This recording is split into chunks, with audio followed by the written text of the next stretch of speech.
السلام علیکم دوستو، کیسے ہو آپ سب؟ میں ہوں عریش اور آپ ہیں اس وقت میرے چینل عریشہ ناولز پہ۔ الحمدللہ آپ سب کی دعاؤں سے اب میں بہت بہتر ہوں، مطلب زکام ختم ہو گیا ہے میرا۔ تو وہ جو اثر ہے زکام کا وہ آپ کو پتہ 2 دن لگ ہی جاتے ہیں ختم ہونے میں۔ تو ایپیسوڈ لیٹ کیوں ہوئی وہ میں آپ کو بتا دیتی ہوں، کیونکہ میرے کزن لوگ آئے ہوئے، میں نے کل بھی بتایا تھا آپ کو، تو ان کے ساتھ سارا دن گومنگ اور پھر گومنگ اور دیارہ برباد ہوئیں، ٹھیک ہے، دیاری برباد ہو چکی ہے میری۔ تو دن میں ٹائم نہیں ملا تو رات میں لکھنا ہے، تو کل تو آپ کو پتہ ہے سنڈے ایپیسوڈ آئے گی نہیں۔ تو منڈے اور ٹیوزڈے کو 9 محرم ہے، 10 محرم ہے، تو یہ دو جو دن ہوتے ہیں نا وہ عبادت کے دن ہوتے ہیں، تو میرے خیال میں ہمیں زیادہ سے زیادہ اللہ تعالیٰ کی عبادت کرنی چاہیے۔ تو یہ 2 دن ایپیسوڈ نہیں آئے گی، ٹھیک ہے۔ تو 11 محرم یعنی کہ ہر محرم کے حساب سے نہیں بتاتی میں آپ کو، بتاتی ہوں ویڈنسڈے کو ایپیسوڈ آئے گی نیکسٹ۔ آپ لوگوں نے بھی مطلب بزی ہوتے ہیں یہ دن، آپ لوگوں نے بھی کام کرنے ہوتے ہیں، تو ہمارے گھر میں بھی یہ سسٹم چلتا ہے کام کا، تو یہ دونوں دن ہم نہیں کریں گے، ٹھیک ہے۔ تھوڑا وہ رومانٹک ناول ہے میرا، تو محرم کا احترام بھی کرنا ہے ہم لوگوں نے۔ تو فیس بک پہ بھی ناول نہیں آئے گا، یہاں یوٹیوب پہ بھی ناول نہیں آئے گا۔ یوٹیوب پہ نیکسٹ اب ناول آئے گا ویڈنسڈے کو، فیس بک پہ بھی ویڈنسڈے کو آئے گا۔ تو انشاءاللہ آج میں آپ کو بتاؤں کہ 50ویں ایپیسوڈ ہے، تو اب جو 51 ایپیسوڈ ہوگی نا اس سے لے کر تقریباً 63-65 تک ماضی چلے گا۔ اب آپ کی مرضی، آپ لوگوں کو ماضی میں انٹرسٹ ہے یا نہیں ہے، پیچھے کی کہانی کیا ہے، پیچھے کیا کیا ہوا، اگر آپ سب جاننا چاہتے ہیں میں کوشش کروں گی بیچ میں تھوڑے سین میں رومانٹک ایڈ کرتی رہوں کپلز کے، لیکن مین پوائنٹ یہی ہے کہ میرا زیادہ فوکس ماضی پہ ہوگا، کہ ماضی کو میں لے کے آؤں گی کہ اشناور کی لائف میں پہلے کیا ہوا، کس طرح سے عنایا کے ساتھ اس کی شادی ہوئی، مقدم کے ساتھ اس کی کیا دشمنی ہے یا ایسا ویسا۔ اس کے علاوہ عنائش کس طرح سے حویلی سے گئی، کس طرح سے غائب ہوئی، اسے غائب کرنے والے کون تھے، فیضان کون تھا، تو یہ ساری میں چیزیں کلیئر کروں گی اگلے نیکسٹ ویک سے۔ تو اب آپ لوگوں کی مرضی ہے، کیونکہ آپ لوگ پہ کہنے لگتے ہو کہ ماضی لمبا ہو گیا ہے، ماضی کب ختم ہوگا، یہ وہ تو یہ سارے کمنٹ کرنے سے بہتر ہے کہ میں آپ کو پہلے بتا چکی ہوں کہ 51 ایپیسوڈ سے لے کر 65 تک تقریباً 15 قسطوں تک ماضی چلے گا، کیونکہ میں ایپیسوڈ بہت لمبی نہیں دیتی ہوں، میں لکھ ہی نہیں پاتی۔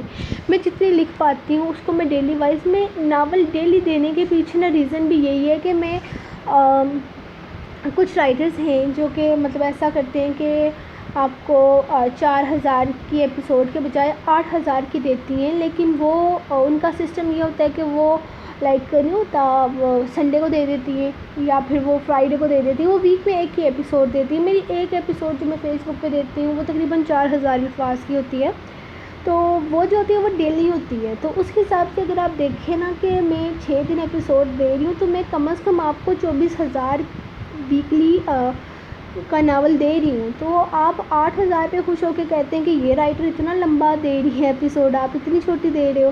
تو آپ لوگ یہ نہیں کرتے کہ یہ بندی ڈیلی دے رہی ہے، تو اگر آپ ساری ایپیسوڈ کے آپ 2 ایپیسوڈیں میں ملاؤ نا میری ان لوگوں سے، تو وہ لانگ ہی رہے گی میری ان کی ایپیسوڈ کے حساب سے۔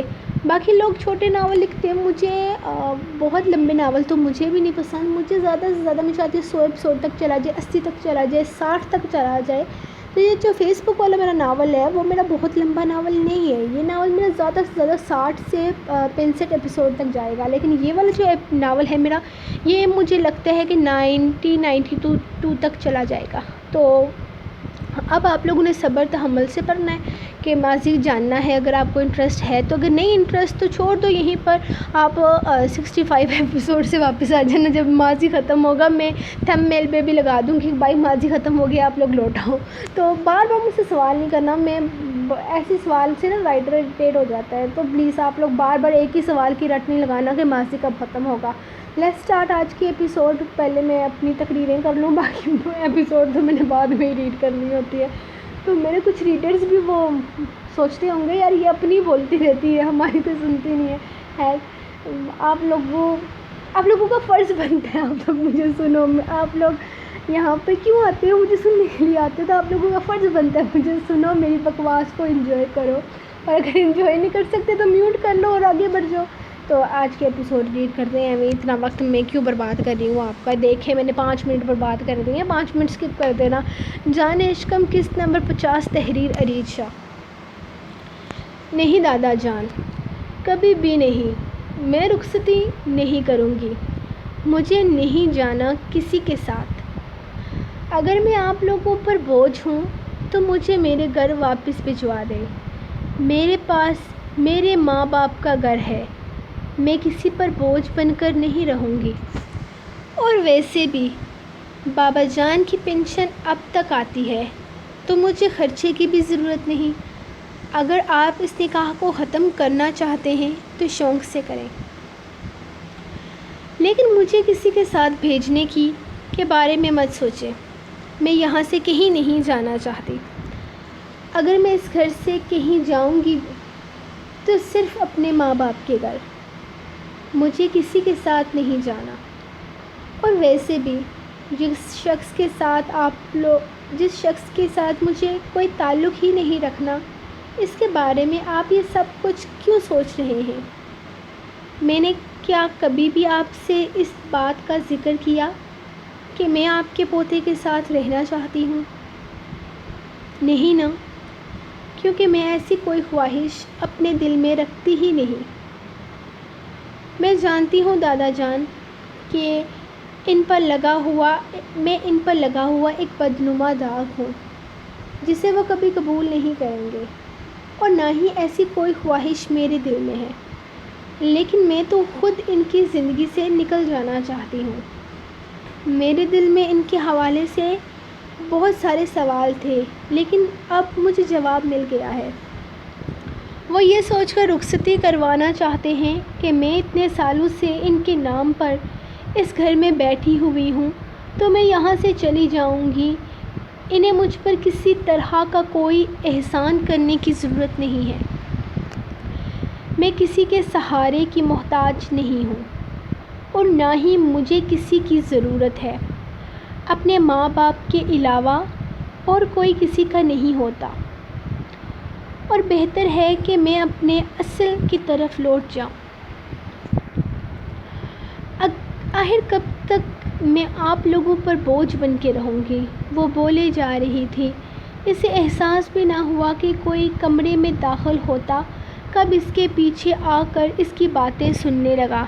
اسے احساس تب ہوا جب اسے اپنے پیچھے کسی کے وجود کا احساس ہوا. اس نے فوراً مڑ کر پیچھے دیکھا تھا.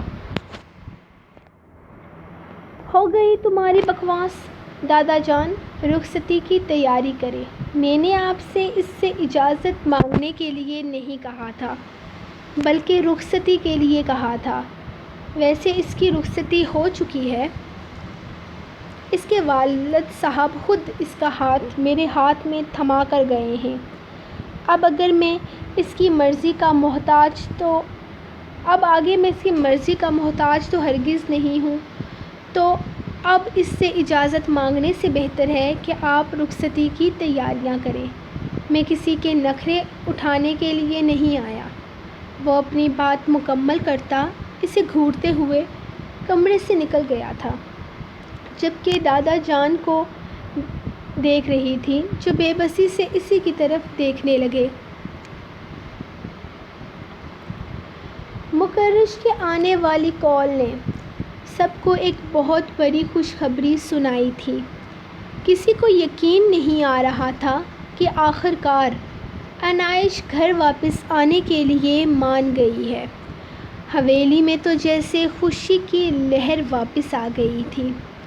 جہاں دادا جان کے انایا کی ضد پر پریشان تھے، وہیں اس خبر نے انہیں خوش کر دیا تھا. مکرش نے کہا تھا کہ وہ آج رات ہی وہاں سے نکلنے والے ہیں، اور اس خبر کے حویلی میں پھیلتے ہی ہر طرف رونق لگ گئی تھی. گھر کی بیٹی کے ویلکم کی تیاریاں شروع ہو چکی تھیں.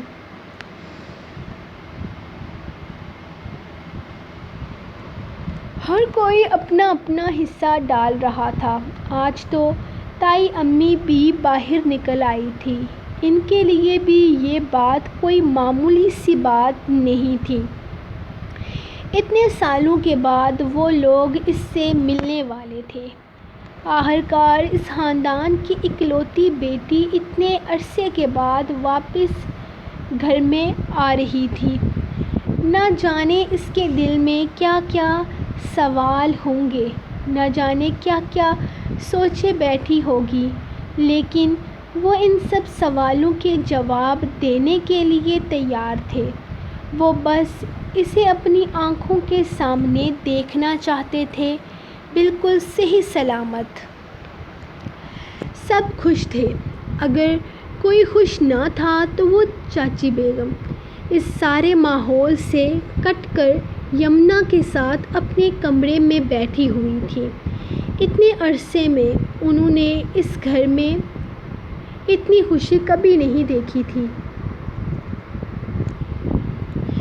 ان کو تو ویسے بھی اس لڑکی سے کوئی مطلب نہیں تھا۔ ان کی تو شادی بھی اس کے اغوا ہو جانے کے بعد ہوئی تھی، لیکن اس گھر میں انہوں نے اس کا اتنا ذکر سنا تھا کہ وہ اس سے انجان نہیں رہی تھی۔ اور پھر سب سے خاص بات تو یہ تھی کہ وہ ان کے شوہر کی بیٹی تھی، ان کی سوتیلی ہی صحیح، لیکن اس کے ساتھ ان کا کافی گہرا تعلق تھا، جس کے باوجود بھی وہ اس ماحول کا حصہ نہیں بن سکتی تھی۔ اسی لیے اس ماحول سے کٹ کر وہ یمنا کے ساتھ اس وقت اپنے کمرے میں آرام کر رہی تھی، اور ساتھ ہی ساتھ یمنا کو زراور کے ساتھ زیادہ سے زیادہ وقت گزارنے کی تاکید کر رہی تھی، کیونکہ وہ اس کے فیوچر کے بارے میں بہت کچھ سوچے ہوئے تھی۔ وہ اسے اسی خاندان میں لانا چاہتی تھی جو انہیں بہت مشکل لگ رہا تھا۔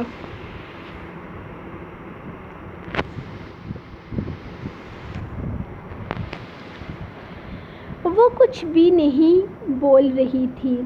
اس نے کہا تھا، تم اپنی تیاری کرو، ہم حویلی جا رہے ہیں، اور اسے اس کی ہر شرط منظور ہے۔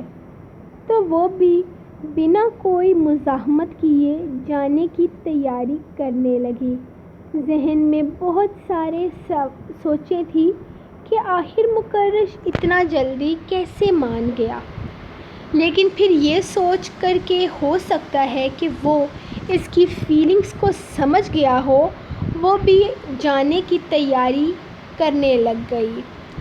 اس بارے میں ان دونوں میں مزید کوئی بات نہیں ہوئی تھی۔ اس نے کہا تھا، تم اپنی پیکنگ کرو، اور وہ خاموشی سے پیکنگ کرنے میں لگ گئی۔ وہ کمرے میں آیا تو وہ اس کی بھی تقریباً ساری پیکنگ کر چکی تھی۔ تم نے میری یہ ساری پیکنگ کیوں کی ہے؟ اس کی ضرورت نہیں تھی، میرا وہاں بہت سارا سامان ہے، ان سب چیزوں کو لے جانے کی ضرورت نہیں ہے، یہ رہنے دو۔ اور تمہیں بھی میں نے اتنا ہی کہا تھا کہ صرف اپنی ضرورت کی چیزیں پیک کرو، اتنا بڑا بیگ پیک کرنے کی کیا ضرورت ہے بھلا؟ خیر وہاں تمہیں ہر چیز میسر ہوگی، لیکن پھر بھی اگر تم اپنی چیزیں لے کر جانا چاہتی ہو تو مجھے کوئی اعتراض نہیں۔ وہ مسکرا کر اس کے گال پر بوسہ دیتا جیسے اپنی خوشی کا اظہار کر رہا تھا۔ نہیں، میں نے سب کچھ نہیں پیک کیا، بس کچھ ڈریسز ہیں جو مجھے کافی پسند ہیں، وہ رکھی ہیں، اور کون سا ہم ساری زندگی کے لیے وہاں جا رہے ہیں، ہم نے تو واپس یہیں آنا ہے نا۔ وہ اسے دیکھتے ہوئے جیسے یقین دہانی چاہتی تھی، لیکن مکرش کچھ بھی نہیں بولا، صرف مسکرا کر اس کا سامان اٹھانے لگا۔ اسے یقین تھا وہاں ایک بار جانے کے بعد وہ کبھی واپس یہاں آنے کے بارے میں نہیں سوچے گی۔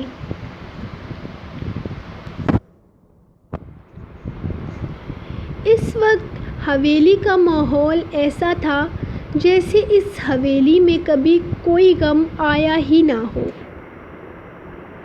ایسے میں اچانک سے زرشے کا گھر سے باہر نکل جانا کسی نے بھی نوٹ نہیں کیا تھا۔ وہ بنا کسی کو کچھ بھی بتائے حویلی سے پچھلی گلی آ گئی تھی۔ وہ محبت کی جس سیڑھی پر قدم رکھ چکی تھی، جہاں انسان صحیح غلط کی پہچان کھو دیتا ہے، اور پھر اس کے ہر سوال کا جواب زراور کے پاس نکاح کی صورت موجود تھا۔ اس رات کے بعد وہ اس کے دوبارہ اتنے قریب کبھی نہیں آیا تھا۔ اس نے کہا تھا کہ وہ اسے اس کی مرضی کے بنا نہیں چھونا چاہتا۔ اس رات جو کچھ بھی ہوا، ایک تو وہ اسے اپنا بنانا چاہتا تھا، دوسرا اسے اپنی محبت کا احساس دلانا چاہتا تھا، ورنہ وہ بھی رخصتی سے پہلے اس طرح کا کوئی تعلق اس سے نہیں بنانا چاہتا تھا، اور اب بھی اس کی مرضی کے بنا اس کے قریب جانے کا اس کا کوئی ارادہ نہیں تھا۔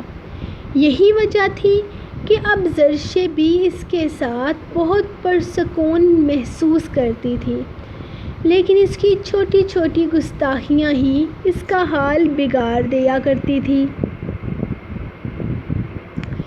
اس وقت وہ اس کے پیار میں دیوانی ہوئی گھوم رہی تھی۔ اسے زراور کی ہر بات صحیح لگ رہی تھی، لیکن وہ انایا کو لے کر کافی پریشان بھی تھی۔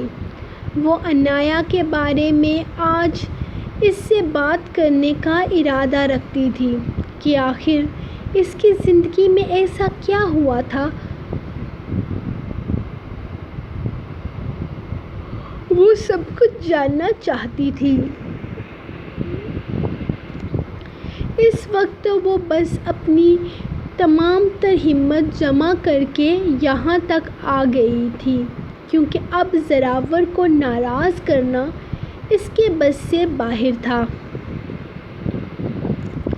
آج کل تو وہ چھوٹی چھوٹی باتوں پر روٹھ کر بیٹھ جاتا تھا، اور پھر اسے منانے میں وہ کتنا ہی وقت برباد کر دیتی، اور وہ آسانی سے مانتا بھی نہیں تھا۔ اسی لیے تو اسے ناراض کرنے کا رزق وہ ہرگز نہیں لے سکتی تھی۔ اس کی ناراضگی اسے بے چین کر دیا کرتی تھی، اور آج تو وہ بہت سارے سوال کا جواب لینے آئی تھی۔ اسے بہت کچھ جاننا تھا، بہت کچھ بتانا تھا۔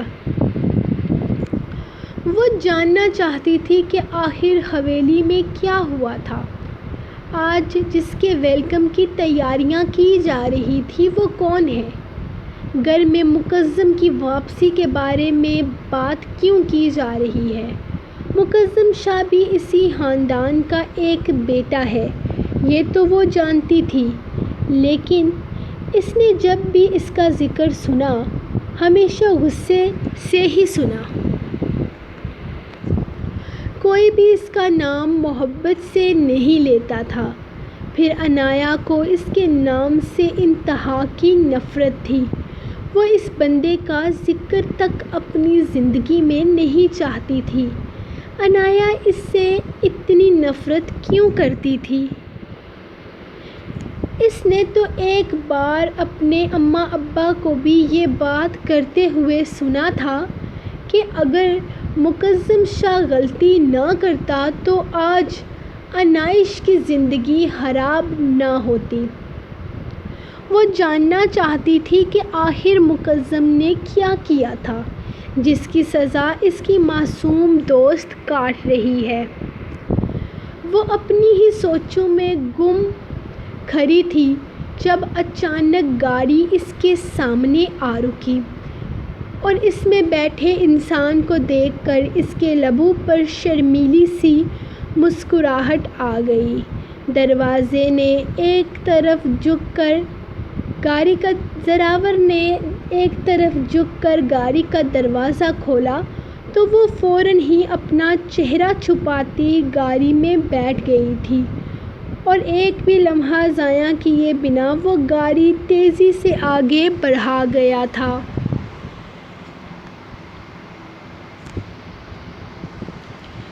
حویلی میں جیسے رونقیں واپس آ گئی تھیں۔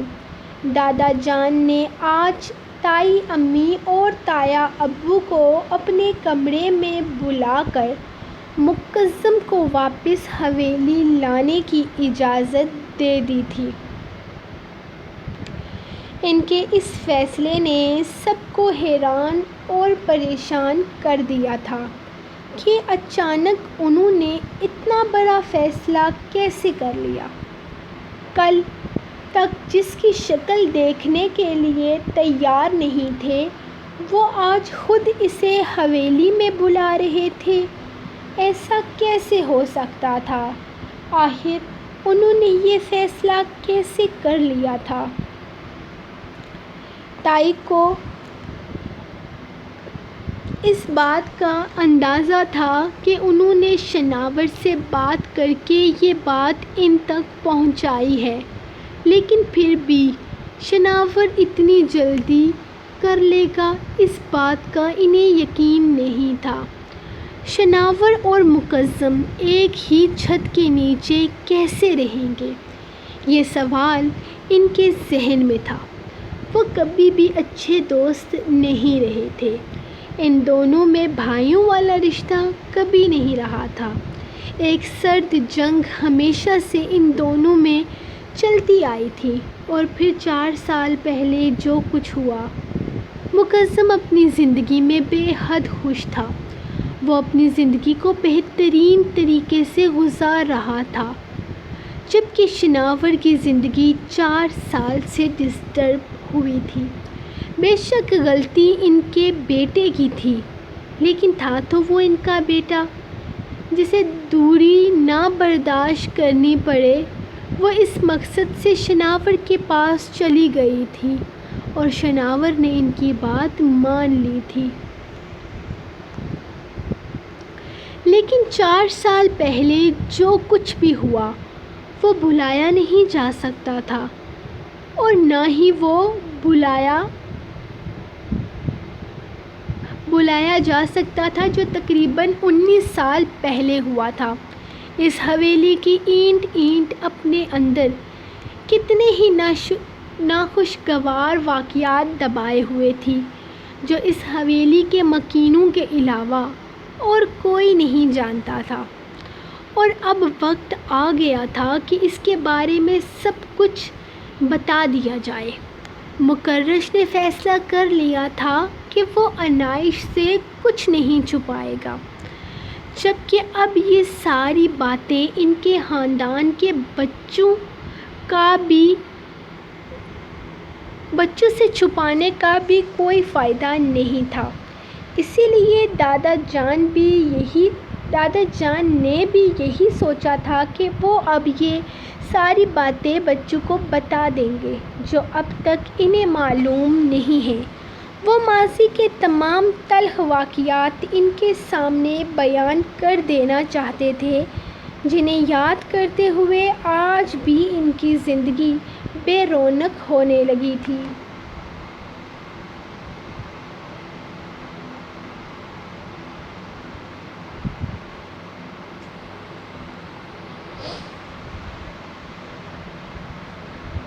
سو گائز، یہ رہی آپ لوگوں کی ایپیسوڈ نمبر 50۔ انشاءاللہ نیکسٹ ایپیسوڈ میں، جیسا کہ میں آپ کو بتا چکی ہوں کہ ماضی سٹارٹ ہو جائے گا، تو جب تک ماضی ختم ہوگا میں آپ کو سارا کلیئر کر چکی ہوں۔ آپ سٹارٹنگ سے ویڈیو دیکھ کر پتہ کر لیں۔